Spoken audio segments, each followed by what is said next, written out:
future création de la compagnie On-Off, qui s'appelle Waters, est constituée de plusieurs modules, des formes qu'on va dire plus petites, plus adaptables, des formes qui sont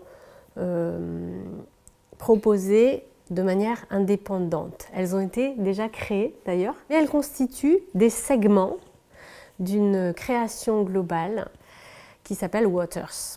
Ce qu'on va proposer en fait dans Waters, c'est un parcours aux spectateurs et aux spectatrices qui vont pouvoir passer de module en module. Et suite à ces 3 modules un petit peu d'échauffement, on pourrait dire, en fait, tous les spectateurs et spectatrices vont se regrouper dans le dernier module, qui s'appelle donc Eau de vie. C'est le bouquet final, c'est le rassemblement, c'est la partie qui fédère tout le monde, que nous commençons à travailler à l'atelier 231.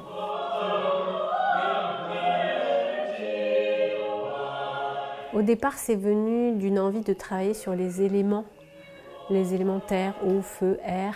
L'intérêt aussi de travailler sur ces éléments-là, c'était de travailler sur les sensations et les énergies qui sont associées à ça. Au départ, c'était une espèce d'envie de s'inspirer du travail de Bachelard. Et moi, je me disais, est-ce que c'est possible d'éprouver les éléments? Le feu, qu'est-ce que ça va chercher en nous? L'eau, qu'est-ce que ça va chercher en nous, etc., etc. Il s'avère que c'était compliqué et que l'eau, c'est un élément qui nous constitue déjà physiquement à part entière à plus de 98%, que c'est un élément que je trouve extrêmement musical.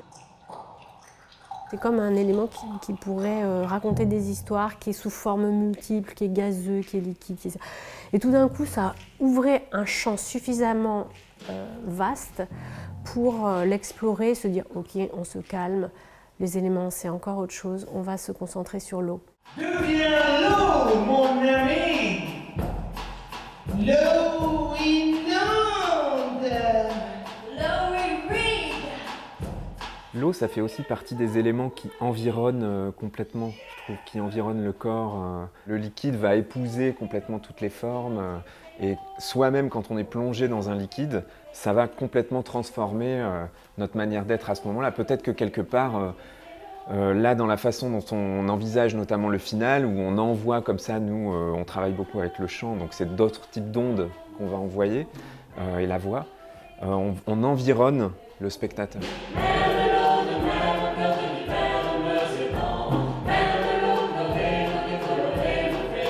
Petit à petit, de spectacle en spectacle, une des choses sur lesquelles on travaille finalement, c'est les distances entre les gens, et également entre nous et le public, et entre chaque personne du public. On a travaillé sur un format bal, et on s'est rendu compte que ça nous intéressait beaucoup d'imaginer comment les distances pouvaient se réduire entre les gens, et comment tout ça pouvait faire une sorte de mayonnaise extrêmement festive, etc.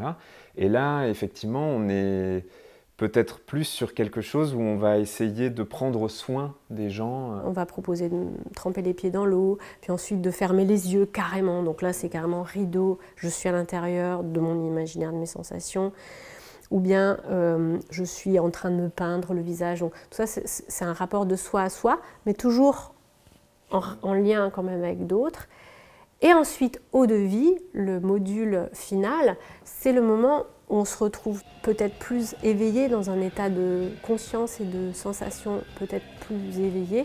On a envie que le public partage un moment de joie, de fête et de collectif profond.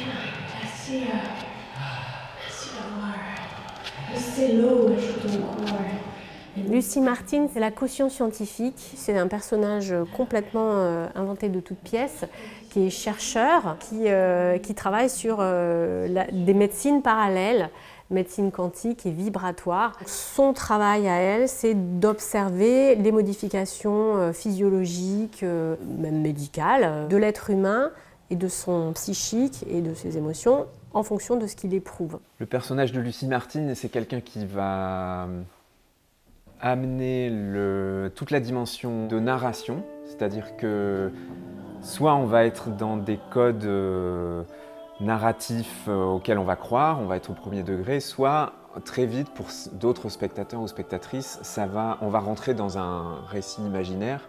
Et en fait, dans les deux cas, ça va amener un fil rouge au spectacle et puis de l'humour aussi.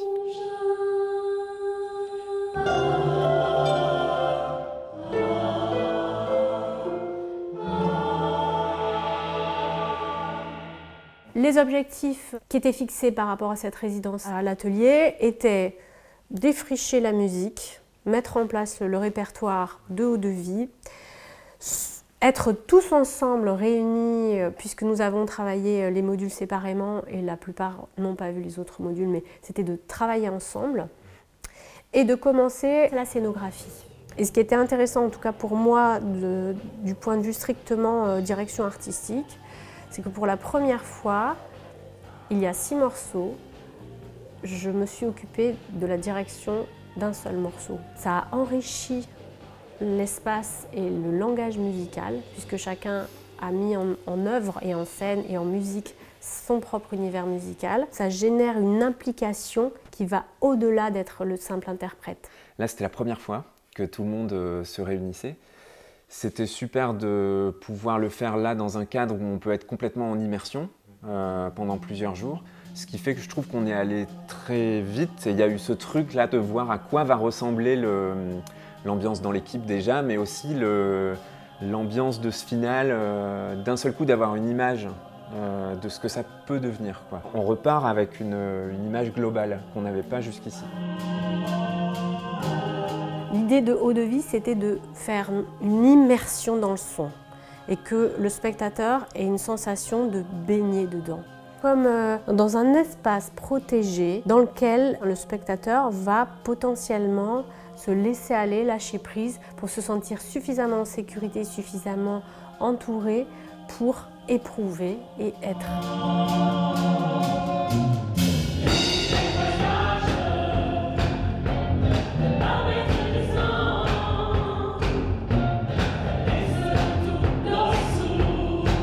Une des valeurs qu'on partage, c'est l'exigence et une forme de virtuosité. C'est-à-dire que si nous on fait ce métier, c'est sans orgueil, mais disons qu'on va essayer de travailler. En fait, on est des gros travailleurs.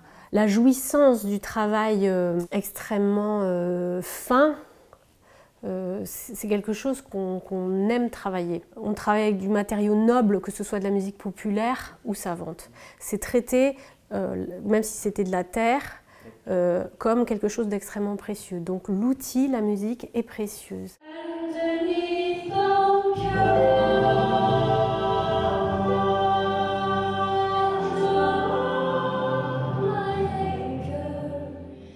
On parle beaucoup de spectacle vivant.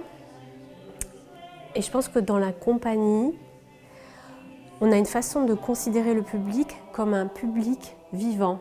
Notre envie, c'est d'aller cueillir, non pas que le cerveau, parce que ça, finalement, si on le fait un peu quand on est virtuose et qu'on balance du bac ou de je ne sais quoi, donc là c'est bon, la case est remplie, mais qu'ensuite, après on va pouvoir travailler comme ça sur d'autres niveaux de lecture, de ressenti et de langage, en fait, c'est d'autres langages.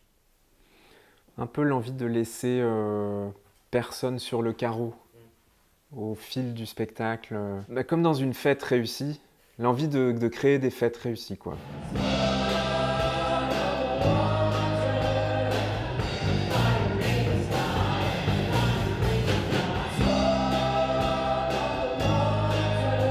C'est une joie immense que de voir toute condition sociale, toute classe d'âge, toute culture, tout d'un coup, qui partagent ce moment-là. Et quand on arrive et qu'il y a des jeunes qui sont là, qui nous prennent pour des ploucs, et qu'à la fin ils sont sur le dance floor, mais là, idem les papiers et les mamies. Les papiers et les mamies qui sont là, oh, je voulais pas qu'on sorte, et puis finalement je l'ai fait pour elle, et qu'à la fin ils sont encore là alors qu'il est bientôt minuit et je sais pas quoi. Là, pour nous, ça fait sens en fait. Et on est dans un métier qui n'est pas forcément rentable, qui ne nourrit pas au sens amener des calories, mais Quand on voit que ça produit quelque chose d'ouverture de soi à soi ou de vers les autres, c'est bon, c'est déjà bien.